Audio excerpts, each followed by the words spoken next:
Assalamualaikum warahmatullahi wabarakatuh. Untuk pertemuan pertama pada mata pelajaran prakarya kelas 7 yaitu mengenai tentang kerajinan serat ya. Mengenai kerajinan serat. Di sini ada pengertian serat alam. Nah, serat alam adalah suatu jenis bahan berupa potongan-potongan komponen yang membentuk jaringan memanjang yang utuh. Nah, perhatikan di sini di bawah ini ada sebuah gambar ya. Di sini ada serat alam dengan komponen memanjang. Nah, itu ya. Di situ contohnya ada. Nah, di sini yang kedua itu jenis dan karakteristik bahan serat.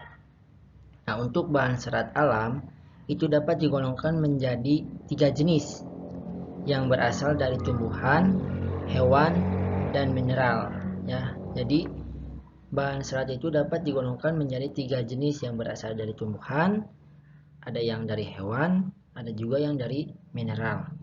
Nah, yang pertama kita bahas satu-satu, serat dari tumbuhan dulu.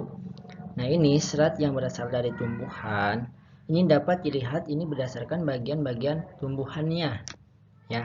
Yang misalkan yang pertama itu serat dari biji ya, serat dari biji. Nah, contohnya ada pohon kapas, ada pohon kapuk ya. Kalau kalian tahu jenis pohon kapuk ya, di situ ada di dalamnya itu ada serat ya, serat putih ya, warnanya putih. Nah, di dalam serat itu ada bijinya ya. Bijinya ya kecil kayak biji pepaya kayak gitu besarnya. Tapi kalau pepaya itu basah, kalau itu kering ya. Yang kedua, serat dari batang. Nah, setiap tumbuhan ini memiliki batang ya. Nah, struktur batang itu yang menghasilkan tumbuhan itu tidak sama dengan yang lainnya ya. Jenis batang yang menghasilkan serat alam itu dapat berupa jenis batang yang berkambium ya. Contohnya pada pohon anggrek, pada melinjo, pada ganemon, pada mahkota dewa, pohon beringin, dan lain-lainnya ya. Itu adalah contoh serat batang dari bahan ya yang berkambium. Yang ketiga, serat dari daun. Nah, tumbuhan yang dapat diolah sebagai bahan serat dari daunnya itu tidaklah banyak ya. Contohnya serat daun mendong, daun nanas, daun pandan berduri, daun eceng gondok, daun abaka, ada daun sisal ya, dan daun hanequin ya. Sini. Nah, di sini ada gambarnya di sini. Nah, gambar yang pertama kalian lihat itu adalah daun apa? Daun tuh ada eceng gondok ya. Ada daun nanas tuh ya. Itu di situ. Ada abaka di situ ya, ada daun pandan tuh. Lihat ya. Serat dari buah. Nah, ini contoh serat dari buah adalah buah kelapa. Kenapa? Karena kelapa itu memiliki sabut yang melapisinya. Sabut buah kelapa itu memiliki banyak manfaatnya. Nah, perhatikan tuh di dalam buah kelapa itu banyak sabut-sabut ya di situ. Nah, yang kedua, yang pertama tadi serat dari tumbuhan. Nah, yang kedua itu serat dari hewan. Nah, serat dari hewan ini serat yang berasal dari hewan ini memiliki tekstur yang lembut dan halus. Nah, dan olahan bahannya itu bahan baku tekstil sebagai bahan baku tekstil ya. Contohnya itu pada domba ya dan sutra. Tuh. Makanya kalau misalkan serat dari hewan, kalau misalkan sutra, kainnya itu mahal ya. Kainnya itu mahal, maaf. Kainnya itu mahal, ya harganya mahal. Itu bahan serat dari sutra. Yang ketiga, yang C itu pengolahan bahan serat. Nah, bagaimana kita cara mengolah bahan serat tersebut? Yang pertama itu ada pemintalan benang, ya. Yang kedua, penggulungan benang. Yang ketiga, pencelupan warna pada benang. Yang keempat itu penenunan benang menjadi sebuah kain. Itu ya cara pengolahan bahan serat, ya. Yang keempat, D, itu ada proses produksi kerajinan bahan serat. Nah, gimana kita memproduksi proses produksi kerajinan bahan serat yang telah kita olah tadi? Nah, ya, sudah kita olah nih ya bahan seratnya. Ini ada 3 cara proses produksi kerajinan bahan serat. Yang pertama menenun, ya. Yang kedua menjahit.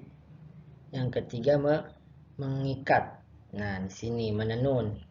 Jadi ada proses produksinya dengan cara menenun, ya, menjahit, ada juga mengikat. Selanjutnya, produk dan proses kerajinan bahan serat. Nah, di sini ada pun syarat-syarat perancangan benda kerajinan sebagai berikut. Yang pertama itu syaratnya kegunaannya, kenyamanannya, keluasannya, keindahannya, keamanannya. Nah, sebelum kita memproduk atau memproses, ya, di sini ada syarat-syarat perancangannya. Yang pertama kegunaan. Kita lihat kerajinan ini gunanya buat apa, ya. Sebelum kita memproduksi atau memproses, nah, kita harus tahu dulu kegunaan kerajinan ini, benda kerajinan itu buat apa, ya. Terus kenyamanan untuk sebuah konsumen gimana? Nyaman enggak itu, ya. Keluasannya gimana? Keamanannya gimana? Apakah aman apakah enggak? Kalau sudah dipakai gitu ya. Kalau sudah jadi bahan kerajinannya dipakai sama konsumen, nyaman apakah enggak? Keamanannya terjamin apa enggak gitu ya. Terus sudah itu keindahannya. Keindahannya kalau misalkan bahan kerajinan tangan sudah dipakai, kita lihat nih. Indah enggak setelah dipakai oleh konsumen atau pembeli itu ya. Yang F itu kemasan produk kerajinan bahan serat. Nah, di sini kemasan adalah penyajian sebuah produk kerajinan. Nah, ya sudah kita olah, ya sudah kita buat ya, yang tadi pengolahannya, prosesnya. Sekarang kita yang terakhir itu kerajinan itu dikemas. Nah, kemasan ini memiliki 4 fungsi utama. Yang pertama menjual produk, yang kedua melindungi produk, yang ketiga memudahkan pengguna produk, yang keempat memperindah penampilan produk. Nah, kalau contohnya kita akan membuat sebuah kerajinan, ya, sebuah kerajinan. Pasti yang pertama itu kita pengolahannya, ya, pengolahannya. Terus setelah diolah, proses pembuatannya, ya, proses pembuatannya gimana. Nah, sesudah proses pembuatan jadi, kita kemas kerajinan kita, ya. Nah, kemas sudah itu kita di sini ada 4 fungsi kemasan, ya. Kita jual produk, kita melindungi produk kita, memudahkan pengguna produk, dan memperindah penampilan produk, ya, dalam sebuah kemasan. Nah, untuk pertemuan pertama, ya, ini mengenai bahasan kerajinan serat, ya, pertemuan pertama kita.